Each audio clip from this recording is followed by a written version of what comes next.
Yes, ma'am, you can start now. Okay.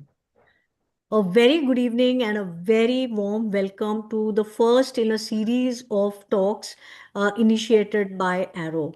Dr. Brijmakkar, Dr. Purvi Chawla, and I are very happy to welcome you to this series. Stay tuned for all our forthcoming webinars, and the first one itself is going to be very exciting, very relevant, and we have a galaxy of great speakers lined up for you for an excellent talk. So, welcome all of you.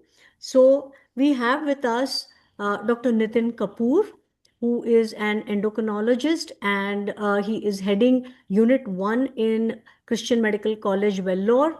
He has published umpteen number of papers, and I think at least, I correct me, Nitin, if I'm wrong. I think that the maximum number of publications in obesity in India must be his at this point of time. That is what I think. And Yes. he has published on almost every aspect of obesity. And he is here with us today to talk on a very important topic, muscle mass preservation during weight loss. After his talk, we will have a short Q&A session with him. And after that would be a very exciting panel, which we are holding today with the Rajasthan chapter of AARO. And Dr. Meenal Mohit from Jaipur is here with us to moderate that session. And we have excellent panelists in Dr. Arvind Gupta, Dr. Sandeep Tak, and Dr. G.D. Ramchandani, who will be her panelists. So get set for a very exciting evening of learning muscle mass preservation during weight loss. Over to you, Nitin. Thank you so much, ma'am, for that very kind introduction. It's indeed an honor and privilege to be here. A big thank you to Team Arrow for having me here for the inaugural webinar for today. And what I would be talking about is skeletal muscle mass during the weight loss journey. Now, I think all of us know there is so much social media buzz about obesity ever since the newer anti-obesity medications have come up. But a lot of buzz is also regarding some of the side effects, some which are important and some which are not so important also. But there is so much noise. Every patient walking into the clinic has heard so much before they actually see us for their consultation. So today's session will focus on skeletal muscle mass. Maybe I thought I'll start with this Times of India article that was an interview I did last month. And it explains why muscle loss is really something that's hitting in Indians much earlier than the West, and how we can handle this situation.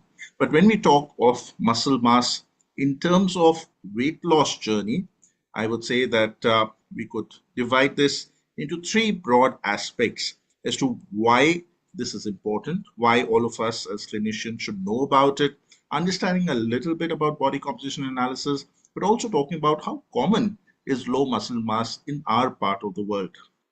The second question that I address is, what is the impact of having low skeletal mass? It's okay, we do a scan, we find somebody to have low muscle mass, we do the hand grip, we say somebody has poor muscle strength.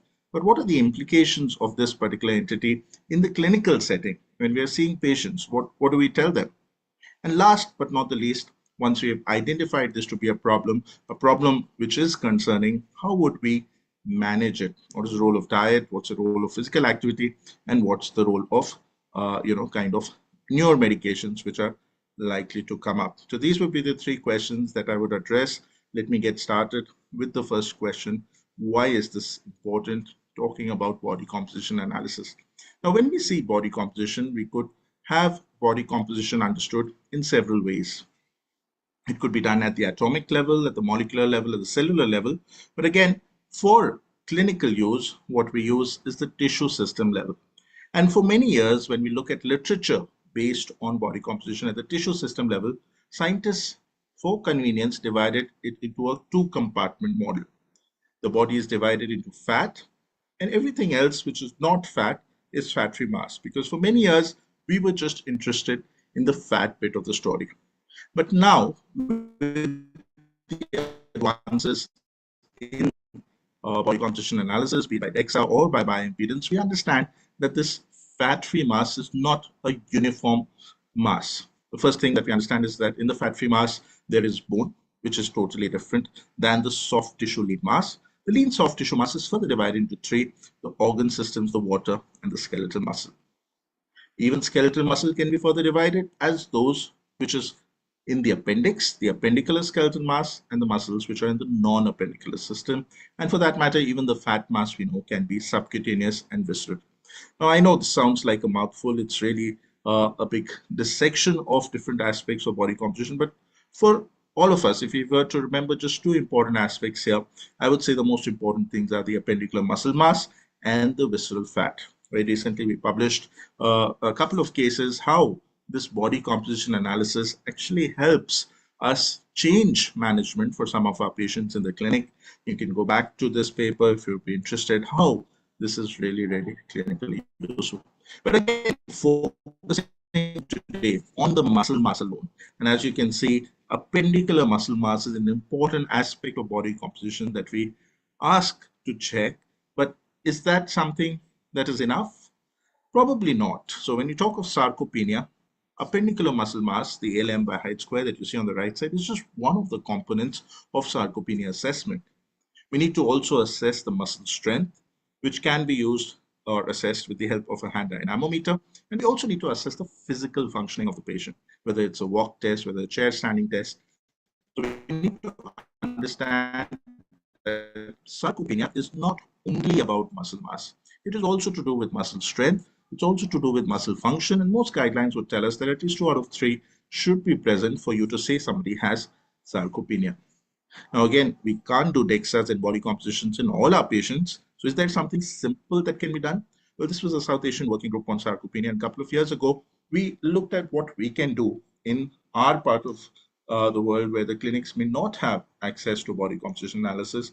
And a simple measure like calf circumference has been shown to be very, very effective in diagnosing sarcopenia in terms of muscle mass. More so, there are also ratios now which are available between waist circumference and calf circumference, which can help us diagnose sarcopenic obesity in a very simple way, in a way that it can be diagnosed in every particular center wherever obesity is being managed.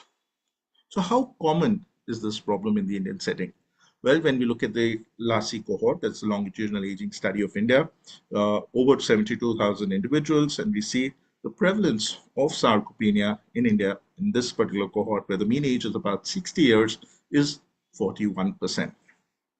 The problem is definitely more in women especially, because right from early age, in those who have PCOS, after menopause, definitely this problem goes up, especially those with osteoporosis or those with gynecological malignancies. This problem is really big. Very recently, we looked at data from a cohort in Vellore, trying to understand the prevalence of sarcopenia and sarcopenic obesity in postmenopausal women in our part of the country. And we find that about 43.7% of postmenopausal women with a mean age of 62 years have sarcopenia. We also looked at this data in another cohort in Kerala. This is the Kerala Diabetes Prevention Program. Recently, we published the results of 9-year follow-up in the Lancet 2 months ago. But what does the muscle mass data tell us in this? Again, the prevalence of low muscle mass was about 59%, clearly much more in women. The prevalence 67.3. Now, these are not diseased people. These are normal, healthy people from the community.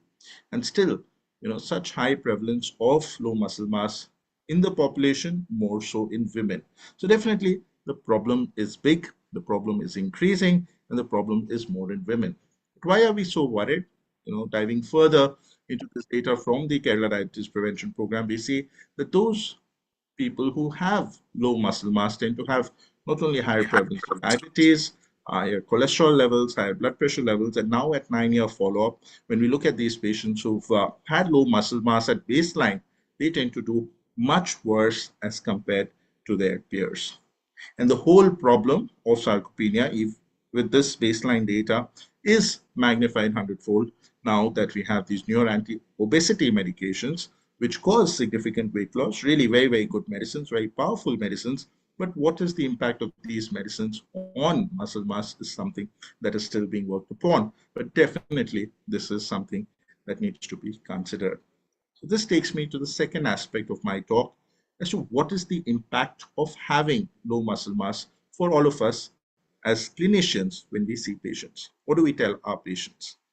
Well, it's again a very big evolving science. Recently, we did review the effect of GLP-1 RAs on body composition analysis, be it in terms of body fat, in terms of muscle mass, in terms of fat within the muscle, and all of that literature. And this is a very rapidly evolving field in science where new and new data is actually coming up. But actually learning from some of these big studies like the step 1 and the surmount 1 studies, what we have learned is that in this step 1 study where semaglutide did show about 15% weight loss in patients with obesity, what was clearly shown was that for every 10 kg weight loss, 7 kg came from fat and 3 kgs came from muscle.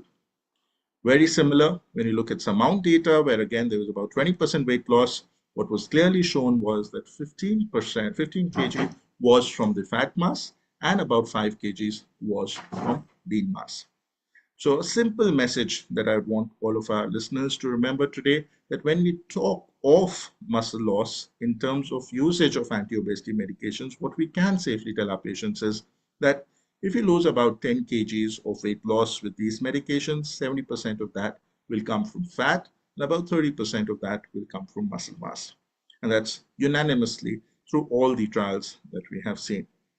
But this is not surprising. Even when you look at data from bariatric surgery or from lifestyle intervention, nobody is just going to be able to lose just fat mass. They will lose lean mass. Our job as clinicians would be to ensure that when patients are losing weight, we try and preserve as much as lean mass as possible, and we'll talk about that in a while. Very recently, again, we looked at our data from Vellore, looking at the real world impact of tirzepatide at baseline at 3 months and 6 months. When you look at data in terms of body composition analysis, what was really surprising in this particular study is about the muscle loss, again, more in women.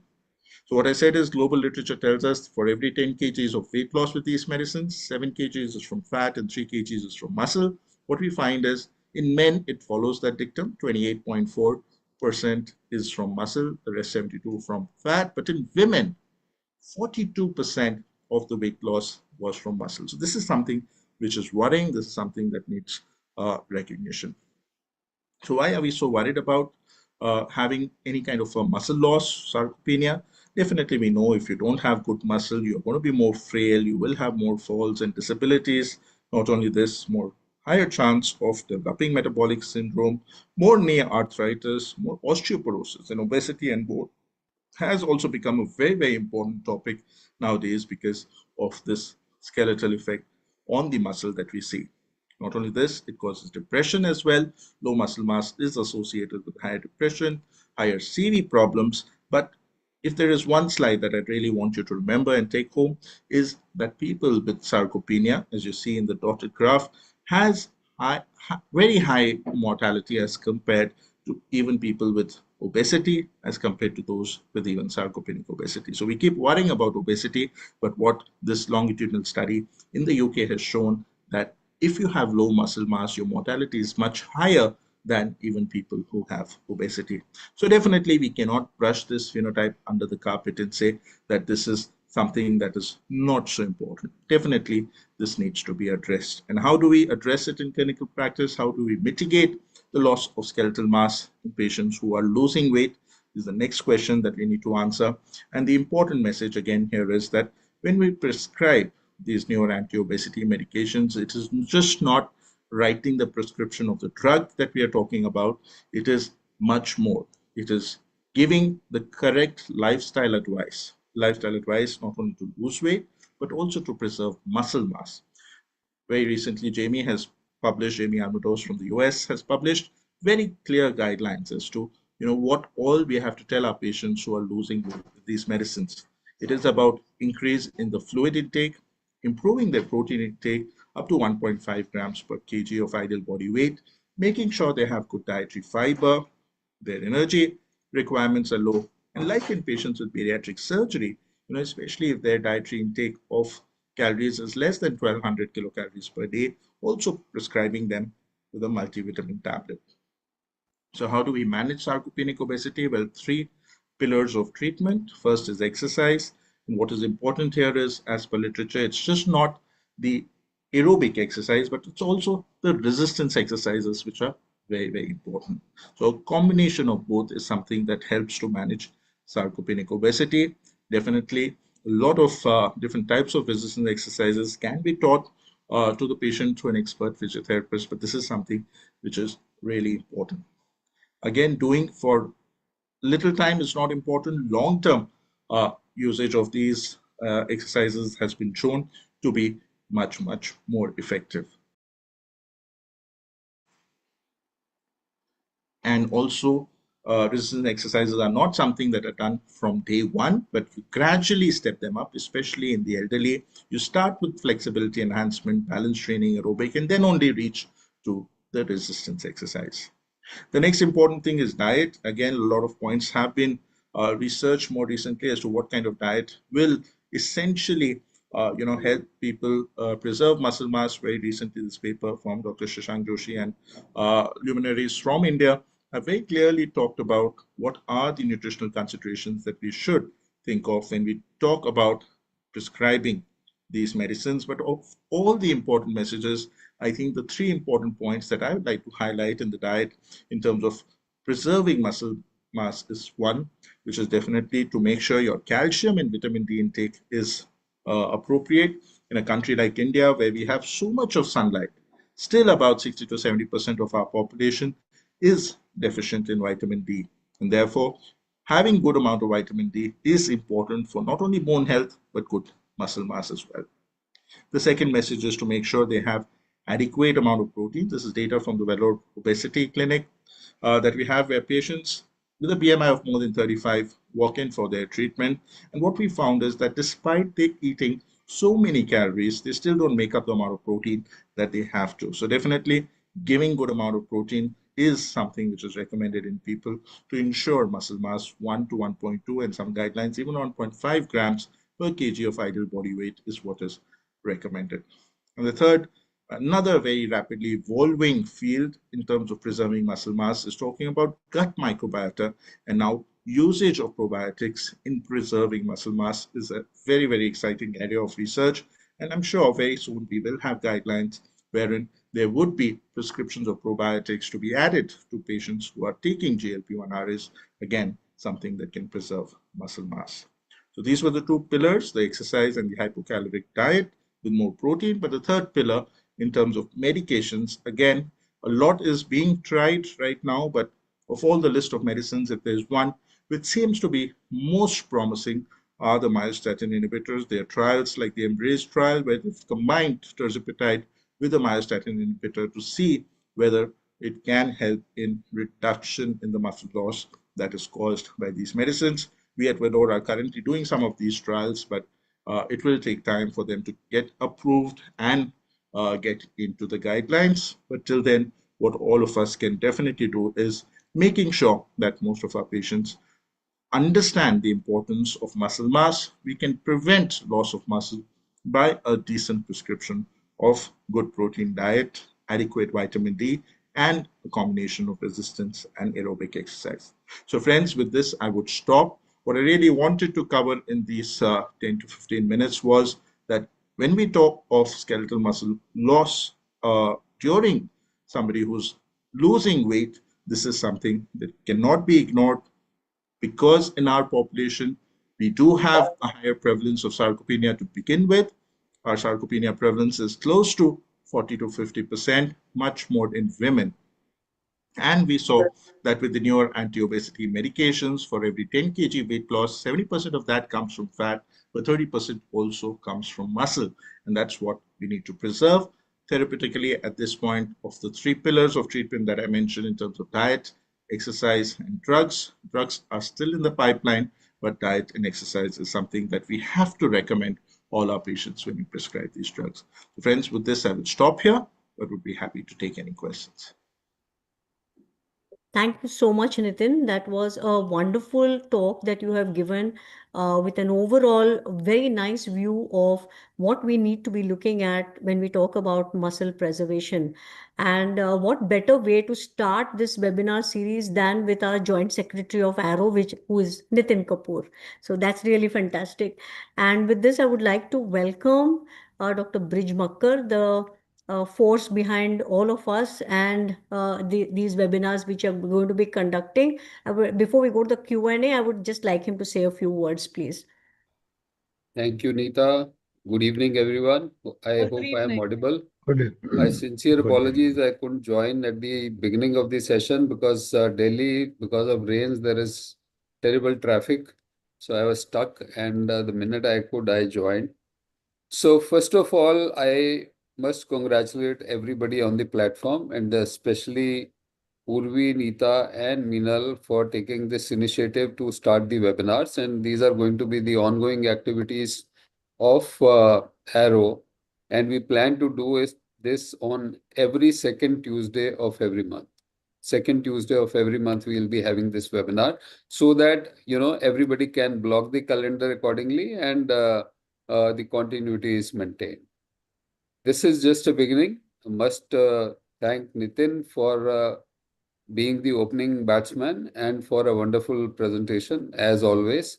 I think this is a very important topic which has been picked up, and I'm sure we'll have more and more, topics which are clinically relevant and coming up for discussion.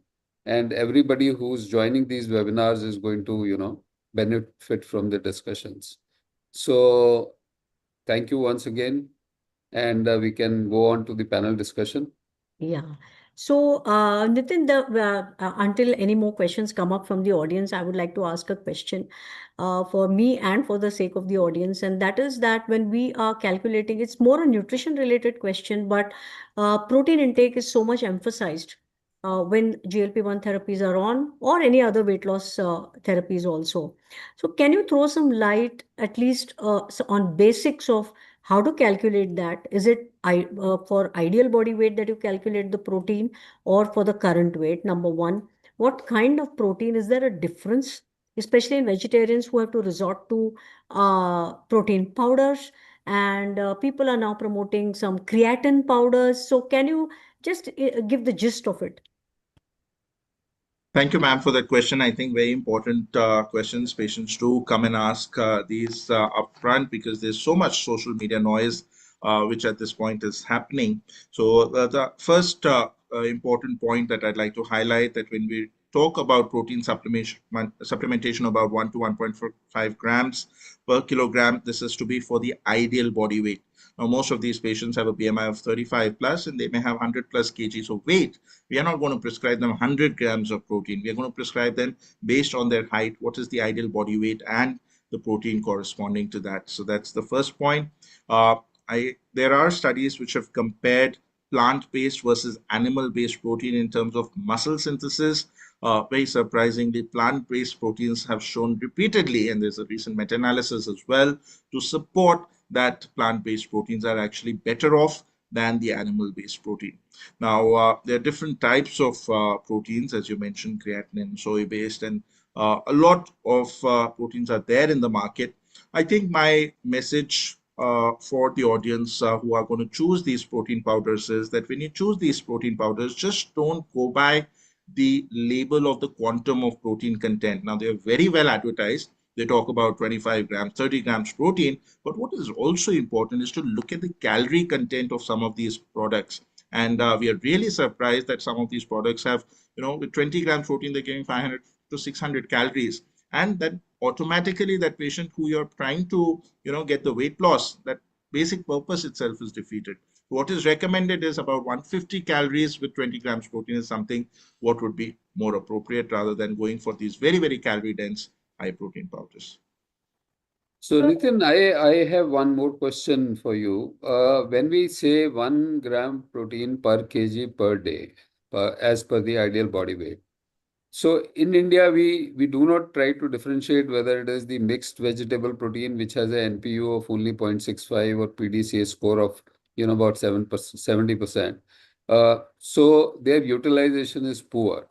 So are we differentiating between, the ideal protein when we are saying 1 gram per kg per day, or we are just okay with the mixed vegetable protein? Another very, very important question, sir.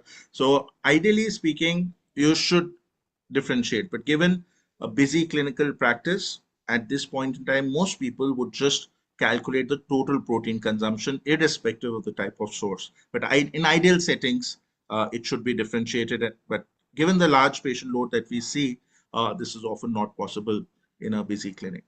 And Nitin, can I another thing, have, Dr. Makkar, can I have the same corollary question what you have asked? Recently, we have published in ICMR in DAB study, the dietary profile study, which says that all over the country, the total protein consumption is less than 10%, around 10% or even less than 10% of the total calories. Now it is very difficult as a vegetarian. For non-vegetarian, it is okay, but for as a vegetarian, it is very difficult to have a 1 gram per kilogram body weight per day.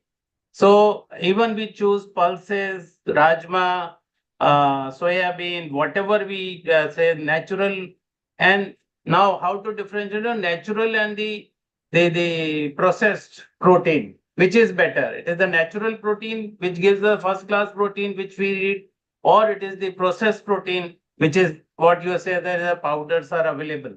So number one, vegetarian source, very, you have said that plant sources are very good, but it is very difficult to have the 1 gram, even 0.8 grams per kilogram body weight is very difficult in our total, because we are carb eaters, we are having fats, we don't eat proteins at all. I agree, sir. And with these medications added on, the appetite itself is so less that that patient would like to eat very, very little. And in that, to meet up the protein is challenging. And therefore, we often need to bank on supplements.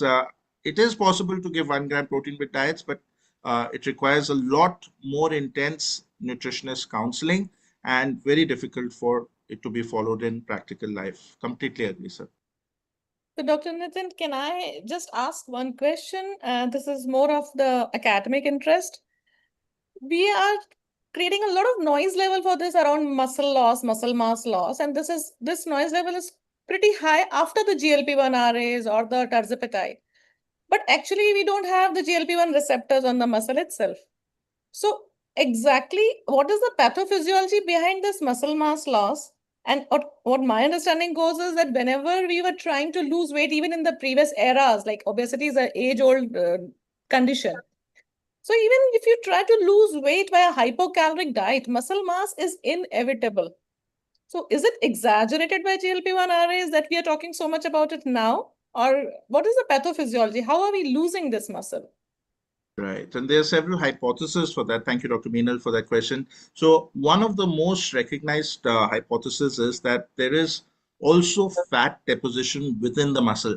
When we look at, MRS scans that we've done here in Vellore birth cohort, looking at understanding of what happens to, the fat within the muscle after a lifestyle intervention, it is shown, and even in global literature, it is shown now that when people lose weight, the fat within the muscle also comes down. But that is not something that we are able to differentiate in a DEXA scan or in a body composition analysis. So the strength of the muscle is actually getting better for some of these patients. There's more data definitely required here.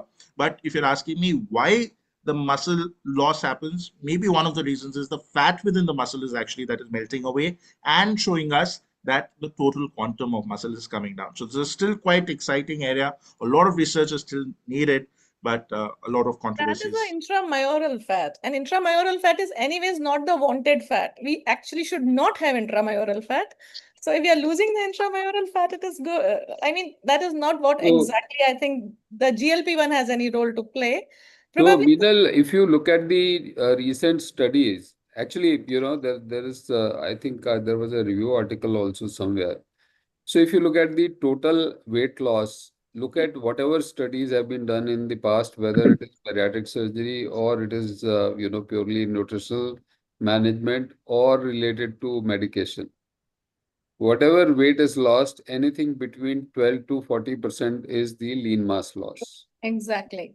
right? Irrespective of the strategy that you are using. Exactly. And now, second thing is we usually talk of sarcopenia as synonymous with the muscle mass. Sarcopenia is not just muscle mass.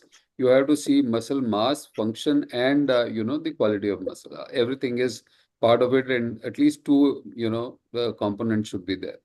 So, if you look at the recent data from tirzepatide studies as well as semaglutide studies, they have shown that though there is loss of muscle mass, the functionality has improved, the muscle strength has improved. The ratio Now, of muscle to fat has improved yeah. actually. Second thing is whenever you lose weight, the first one to go is ectopic fat. And that's where the muscle also loses fat, It is not just overall fat. First one will be ectopic fat to go and the central fat to go.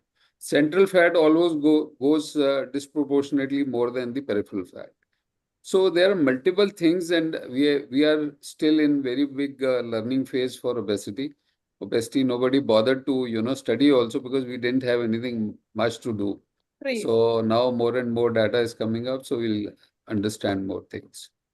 Right. Yeah. So Nitin, as a extension to that question, do you think that it would be useful to measure hand grip test and chair stand test at the beginning and later? And if at all, yes, then at what intervals? Because this is a practical point. Absolutely. So I think definitely the answer is yes. We should measure both the function and the strength with the test that you mentioned. In our study, the 6 months follow-up data on tirzepatide that I showed on body composition, we could not demonstrate an improvement in hand grip strength in 3 months and 6 months. So probably it takes more time. More time. But I think 6 monthly would be something. It's very inexpensive to do it. I would say 6 monthly would be helpful because by the time we step up and reach to the maximal dose for these medicines, it takes about 4 to 6 months. It takes time. Yeah. So, but was there any deterioration? Dr. No, Nitin, so it was same, follow-up and question. but the muscle mass by DEXA showed decline. But And the here comes functionality the remained role of same. It didn't go down. Remain same. Yeah. Yes. Yeah, here comes the role of resistant exercise. Like you have said, the hand grip exercise doesn't improve within 3 to 6 months. But usually, if we start right from the beginning, if we ask the patients to have the good resistant training, then I think the improvement is definitely there. Sure. So I think with this, we will have to So go on to the I panel have a question discussion. for Dr. Nitin. I have a question for Dr. Nitin. Okay, Dr. Tak we'll here. take this as the last one then, and before going to the panel. Yeah. As you mentioned, the postmenopausal females are most likely to have a sarcopenia, one thing. And we all know hormones are plays an important part as far as the skeletal mass is concerned. So any role of hormone replacement therapy in females as well as male when we are talking about this loss of muscles? Very, very important question. And I'm right now chairing the International Osteoporosis Foundation Obesity and Bone Health Task Force, and we've just come up with a guideline on this. So the short answer to the question is that if the patient has deficiency of these hormones before the age of 55, then HRT would be helpful in improving muscle mass, but you're not going to give it only for muscle mass. You're going to give it for postmenopausal symptoms.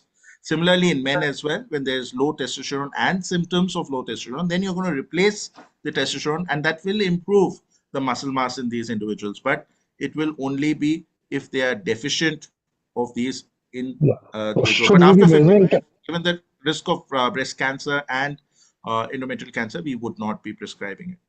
So at least should we be measuring testosterone, particularly in a male, when we are prescribing GLP-1 analogs or GLP-GIP? Only if they have symptoms of hypogonadism. Yeah. All right. So with this, I thank Nitin, but I'm requesting him to stay on. And we will now move to an exciting panel discussion, which will be on the same topic, but some other questions which have not been covered.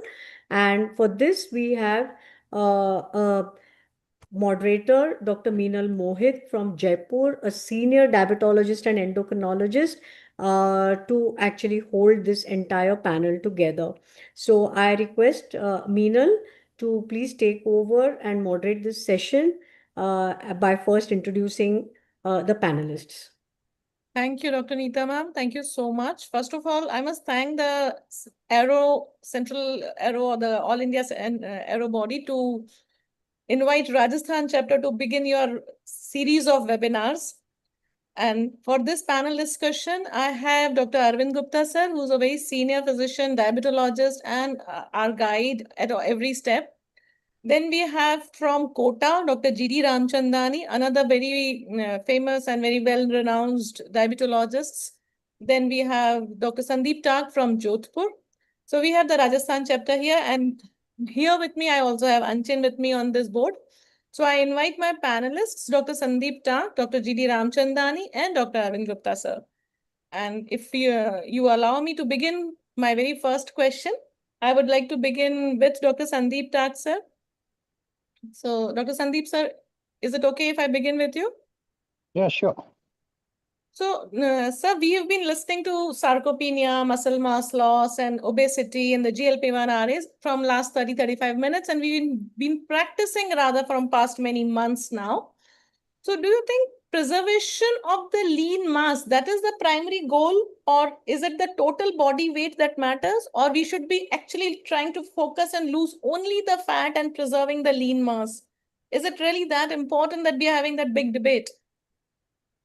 The question is basically, as discussed previously, it's not possible just to lose a fat and not lose a muscle.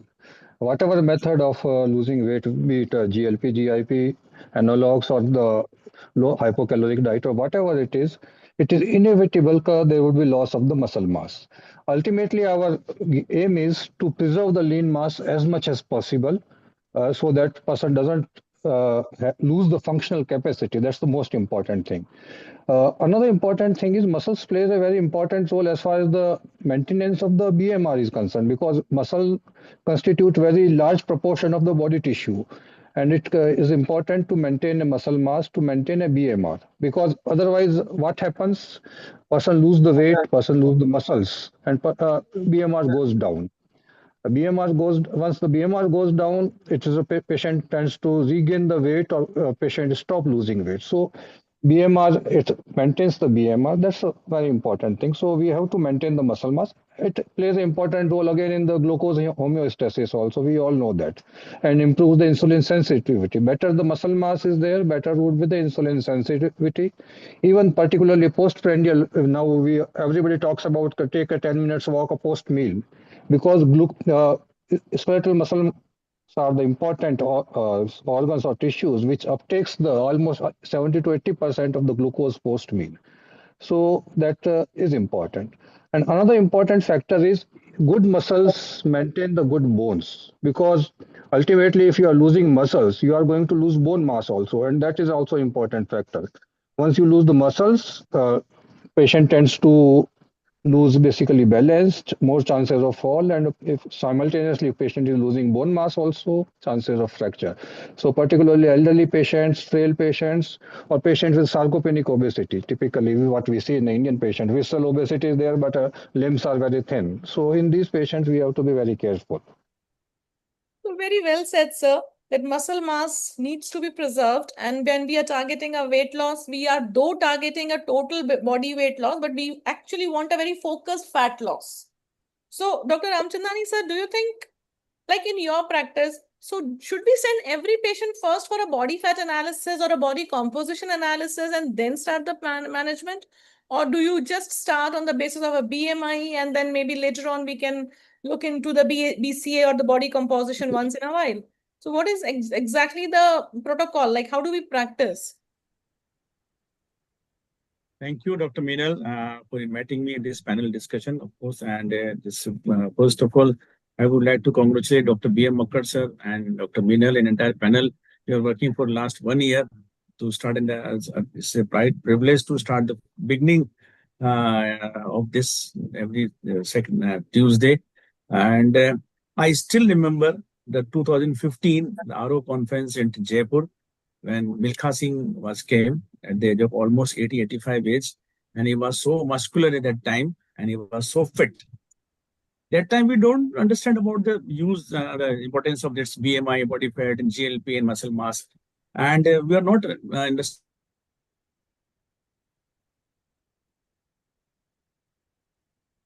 as compared to man in using these GLP analogs.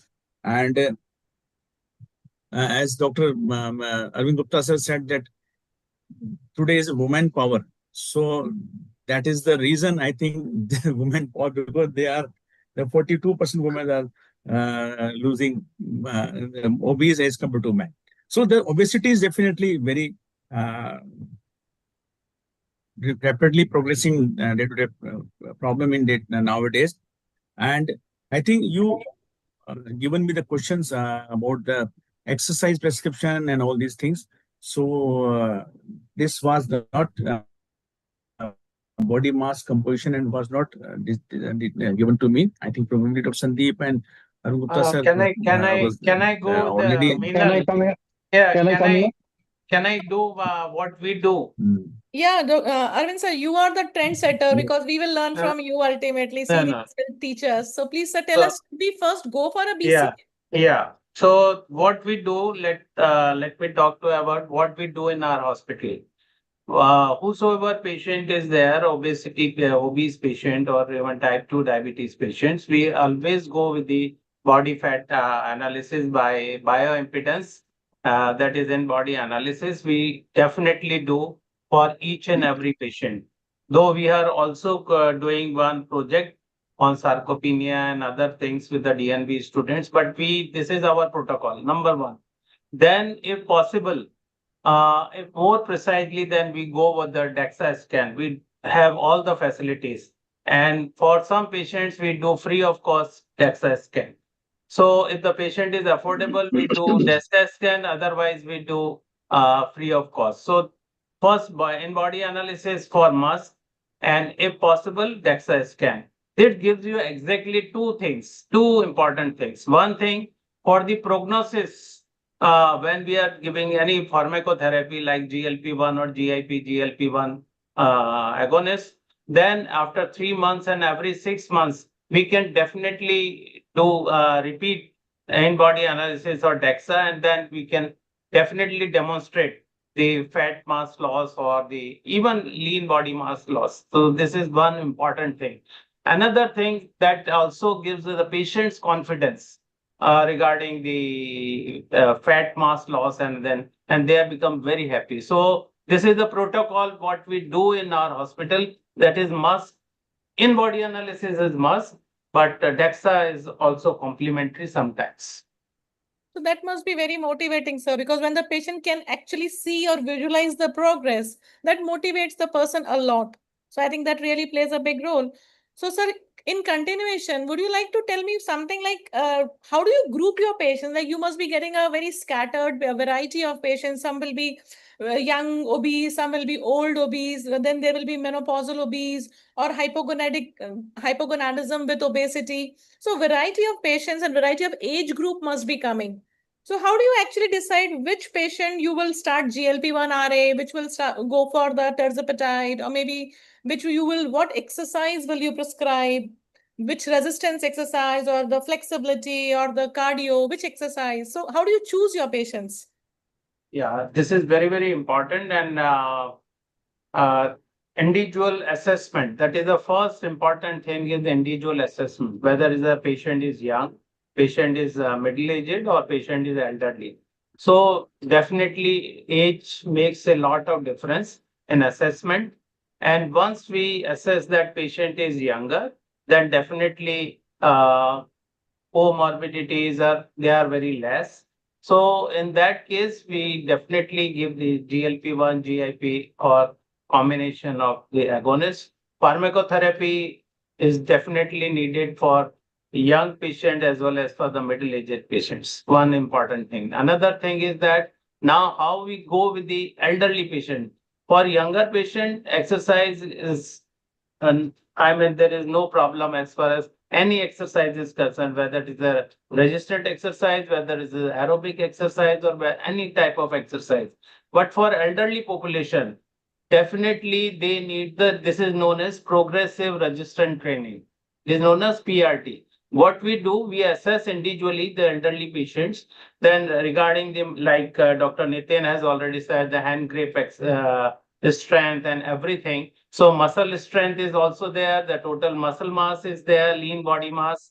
And after assessment, then we go very gradually. Initially, we actually give 5 to 10 exercises, 2 or 3 sessions in a week. And then after that, if we see that now patient is progressing well, then we gradually increase the frequency of exercise, maybe 2, 3 sessions, maybe then 4 or 5 sessions in a week. And if possible, then little aerobic exercise is also important. But definitely resistant exercise is much more important as far as the muscle strength is concerned. And I also asked Dr. Nitin earlier regarding the muscle strength and all these things. This is important as far as, so progressive resistant training is required.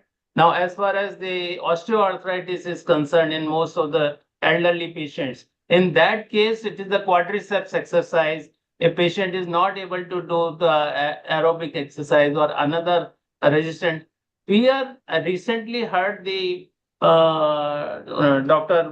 Mukherjee in Calcutta IdeaCon that they are using TheraBand, and this is very easy things. The TheraBand is there. Any patient, whether elderly, young, or middle-aged patient, the TheraBand is so convenient. They can do it office, they can do it sitting, they can do whatever it is. Then climbing, repeated sitting, squatting. I mean, these type of any exercise which is individually assessment, that is very good for these population. So, Dr. Sandeep, if I take it to So I you just from here. want to add, Dr. Meenal. Hi, Purvi here. Hi, Uh, Purvi. I think Dr. Gupta's answer was really very elaborate and perfect. And so often, our clinicians also wonder as to what prescription, of exercise should they say, just खाली लिख देते हैं कि exercise करनी है या ये घंटा. So this is really good that you are explaining exactly what they should be doing. And with the same intention, we had during DTech also, there were sessions where we distributed the TheraBands, and we actually had a proper trainer to go through some basic exercises with our physician friends together, so that, we can all equip ourselves with that knowledge that what we should be prescribing to our patients. Just writing resistance training is not enough. It is not well understood. And TheraBands is a very, very good option because they are also very inexpensive. So you're, with I'm proteins. just collecting my TheraBand probably, Purvi. So We keep all TheraBands in our hospital and my chamber. I have one right here. So I keep it in my drawer, and we definitely do that from time to time.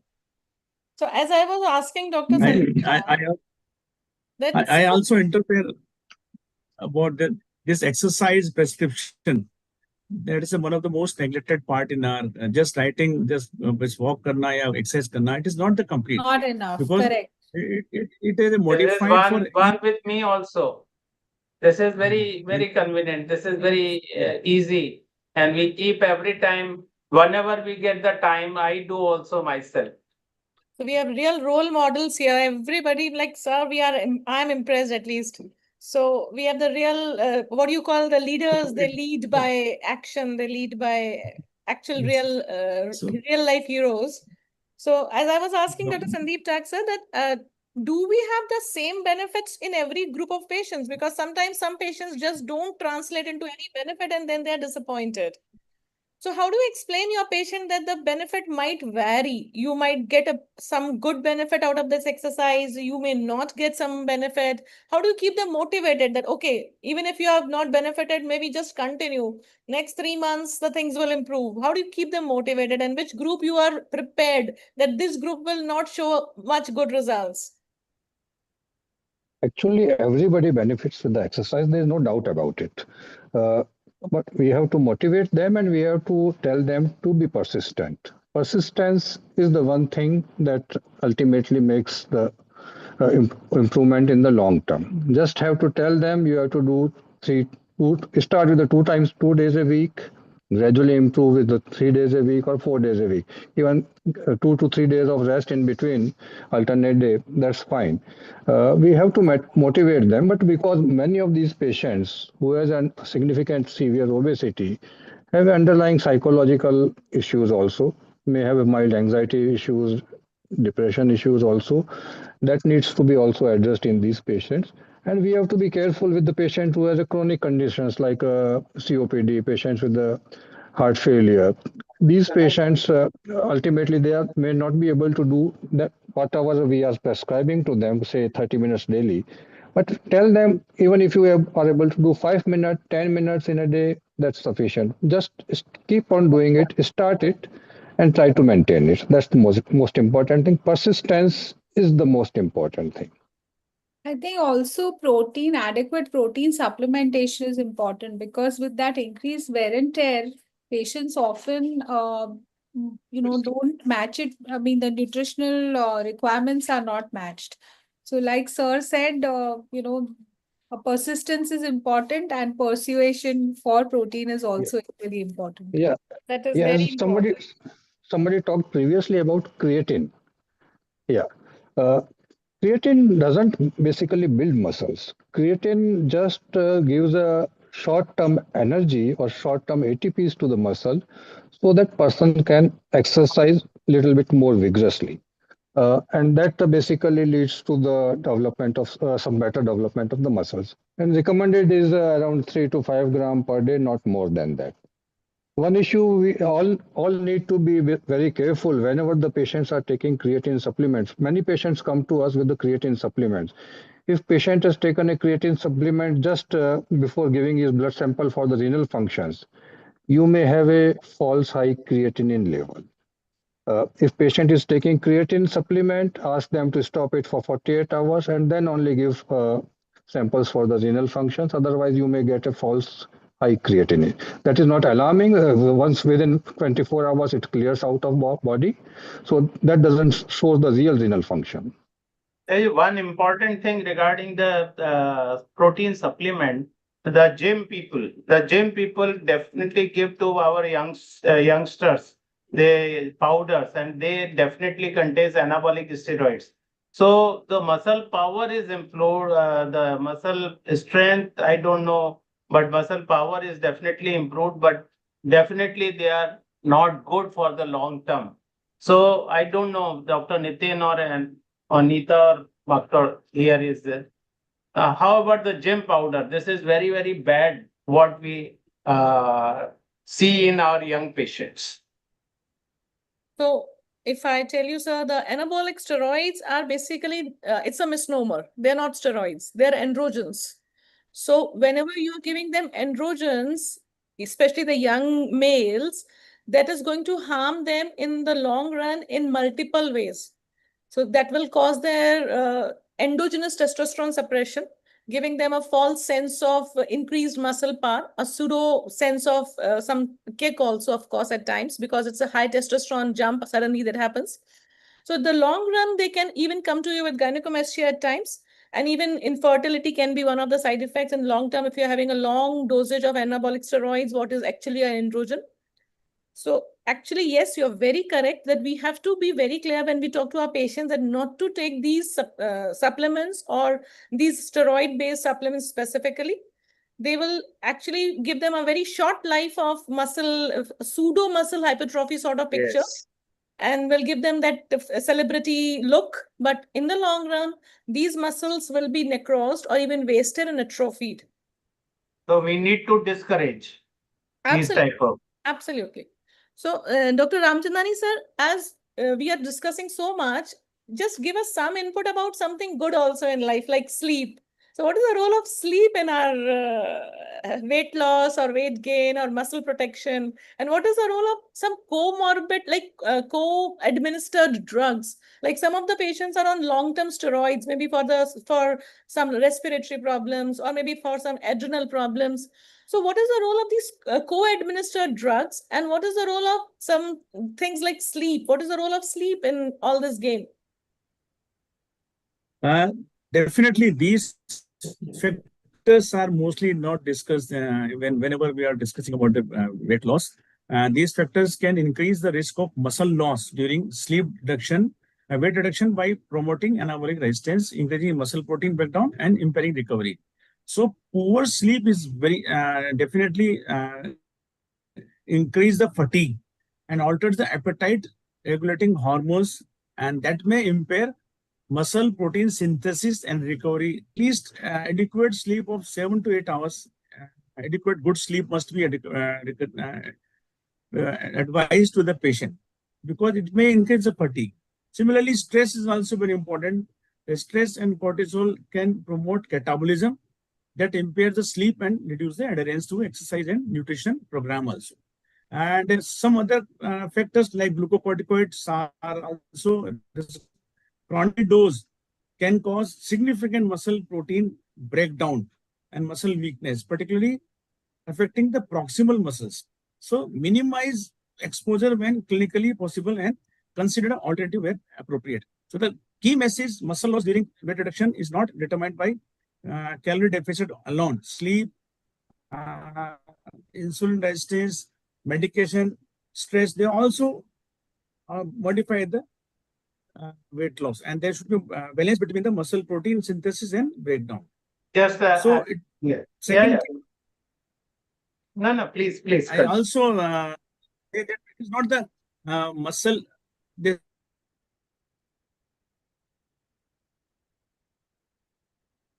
I think there's a network issue with Dr. Anjan. Yeah. So here I Arvind want sir. to just add little bit regarding the sleep. It is a U-shaped curve. U-shaped means both the sleep are bad. Even Correct. less sleep, less than 6 hours is not good. And more than 8 hours or 9 hours is very bad.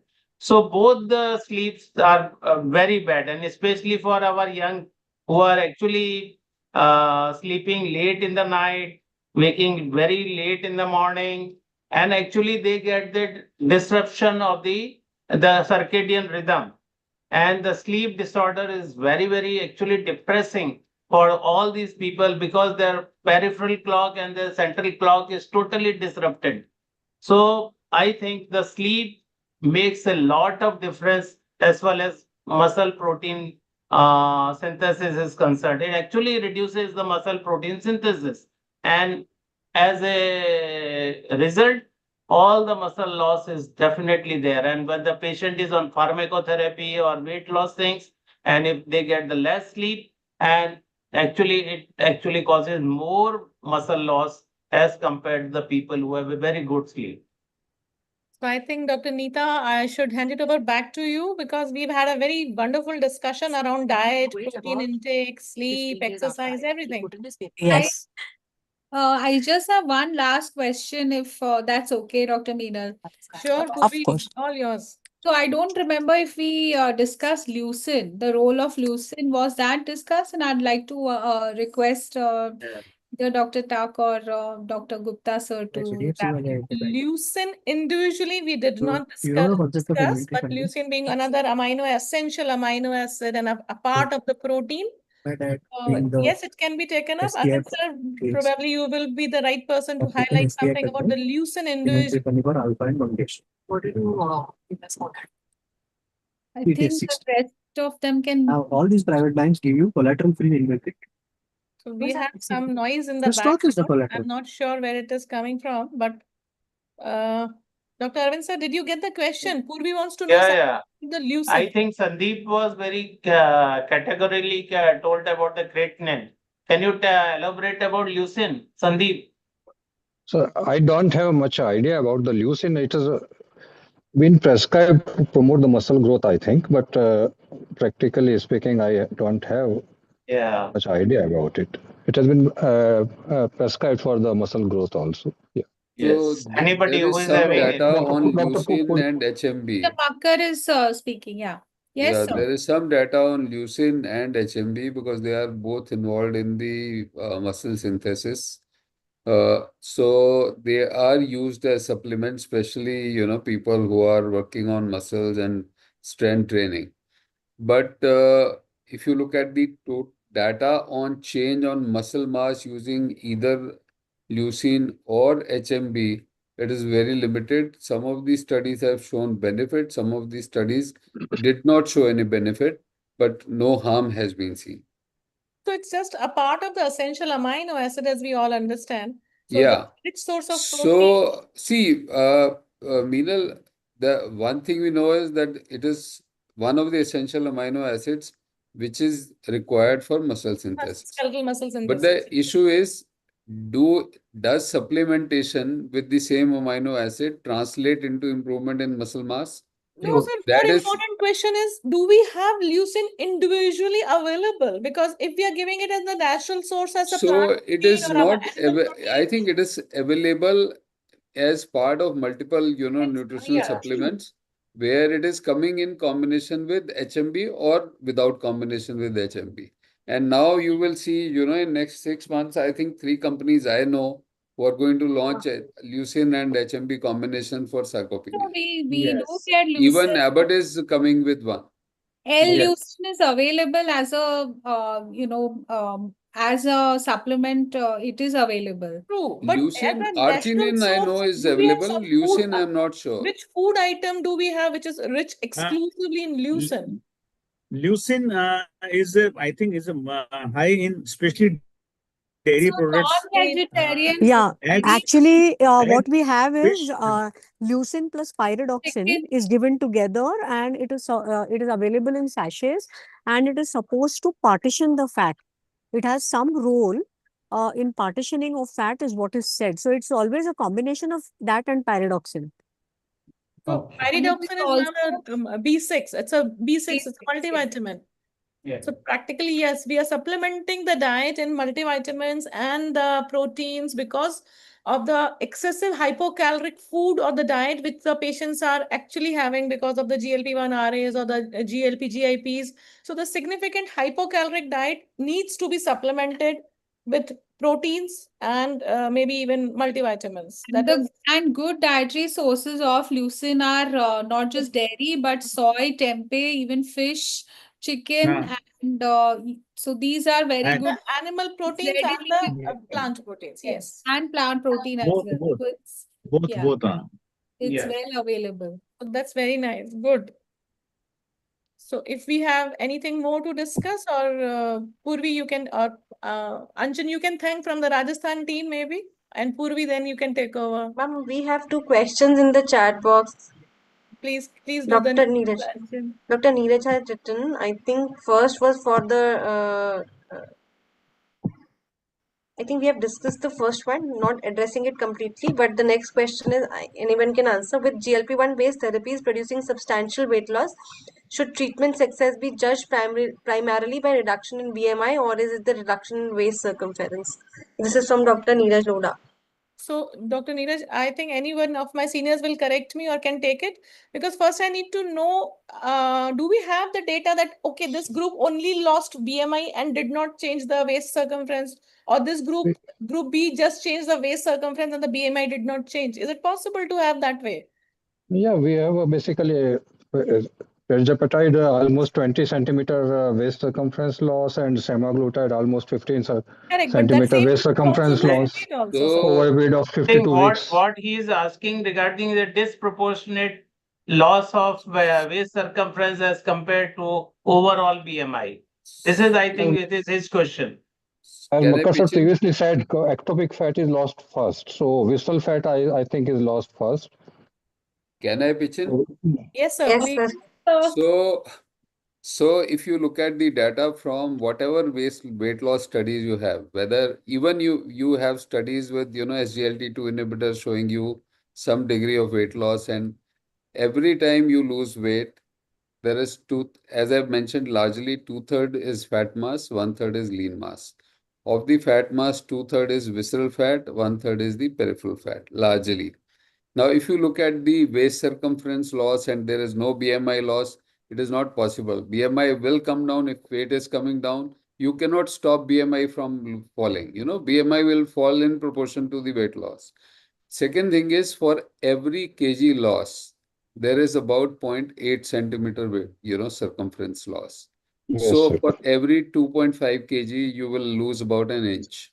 It can be plus minus, 10, 15%. So if tirzepatide is showing 20 centimeters of weight loss, then at the same time, you will be seeing 25 kg of weight loss. So that's the largely proportionate. Okay. Another thing is, as we all know, that fat is a lighter element. So the inch loss will always happen earlier. The patients always come and tell you the shape is improving. The weight always moves later. So that is also another fact. I don't know because Experiences inch are loss patient is always measuring and weight loss at 2.5 kg is not visible. But I think it is changing. It is changing in that proportion. Right, right. But patients are very happy when they are losing their waist circumference. Yes. Mhm. That's the first one to get noticed because your belt will change. But That's exactly what I'm saying, you sir. you may But the not be fact, visibly losing weight, but your belt, you will change the whole of belt. So yes, that's first thing to get noticed. If correct. belt is changed, then visibly notice, sir. I think Visibly, see, I there are two things. Again, once you're losing fat mass, it goes first one to go is from the loose fat, and that's why there is change in the face. People will yeah. start telling you, look, you're looking weak with 3 kg, 4 kg weight loss also. And this is the first one to come back also. Ah, So there are multiple things, but there is no uniform, formula that we can apply. But these are very generalized, correlations that are there. on a lighter note, I prescribe the belts these days without holes. The belts are available without holes. A new types of belts are available. Yes. You We will just. not use that belt, sir. Sorry. Yeah. Yeah. We So, use. Thank you, everyone. That was really nice listening to all of you and the wonderful inputs. I think it's time, Purvi. yes. Anchin, I think go ahead first. Anchin, I need a word from you. Oh, first of all, I would like to congratulate our team for, that now we are registered and we finally have a team. So now we will also have a creative, beautiful black and golden creative. And I must really congratulate Meenal ma'am for putting in all that effort to bring out this chapter of ours.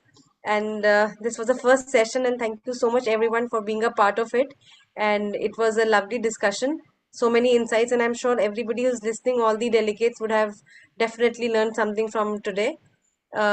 Thank you so much, Puri ma'am, Sandeep sir, Ramchandani sir, Arvind Gupta sir. Neeta ma'am is here. Purvi ma'am. Thank you so much, Purvi ma'am, Yeah, for I'm here. bringing out this. Thank you so much, ma'am, for being a part of this. Makkar sir is here. Yes. yes, I am very much Yeah, there. thank you so much, sir, for being the pioneer of IRO and bringing all of us together. And over to you, Meenal ma'am, for the final vote of thanks. I am done. Anchin, Yeah. it's all over to Purvi now, the National Secretary. So let me again say I'm really humbled by that responsibility entrusted onto me, and I'm very thankful to our scientific director and advisor Dr. Neeta for planning this evening so beautifully and so very sharp questions and everything, the topic itself. And above all, our guiding force, Dr. Makar sir, who said, "Nahi, I want this done in this week itself." So thank you, sir, for motivating all of us and getting us all together. And Rajasthan team, fabulous job. First of all, thanks to Dr. Nitin Kapoor, for our joint secretary, for leading the way today, and then Dr. Meenal with her fabulous team of all stalwarts from Rajasthan. Dr. Arvind Gupta sir, Dr. Sandeep Tak sir, and Dr. Ramchandani sir. I think excellent insights shared. and my dear friend Anchin for steadily keeping us on track and uh, being so gracious about thanking everyone. So once again, thank you very much, and tune in. Next is 8th of September. We will be there with yet another state chapter of AIAARO and also another very, very important session as planned by Dr. Neeta.